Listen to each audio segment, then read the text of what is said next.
What's up guys? So karon buntaga nata karon sa farm sa akong uyab ga Silisil. Padulong mi. Padulong pa di ay wala mi silang farm. So unang ibuhaton nato karon is magbaktas gid ta lain sad di makamakabot sa padulungan ug dili gyud ka makaagi og mga pagsulay sama ning lapok. Lapok jud na siya guys. So pag abot dito pag uman sa lapok nga pagsulay na po tungason. Ana ka tungason pero not really that just hard because I'm used to it. We're used to it. Anad na mi ana. Because we're taga bukid. Oh, or should we call we're farmers? We're farmers. So karon guys, nindot siya direct view guys. Wow, I like the view. I like Yeah. So early in the morning. Pero pag wanto ka direct udto or gabi wala kay makitang view.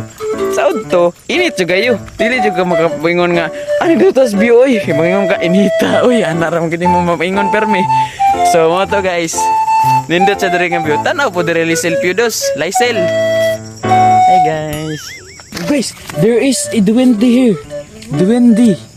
Oh, duwende because it's like rounding the soil. Tabi. You should say tabi when you see it because it was a buyag. Yes guys. Oh, my girlfriend is focusing on her road trip. She's reclaiming because of the mosquitoes. Abot na may silang payag-payag guys. Pati yan ako buko. Onya, napa siya isa kadalan. Padulong niya siya impyerno. Dire padulong langit. We are here now sa ilang farm.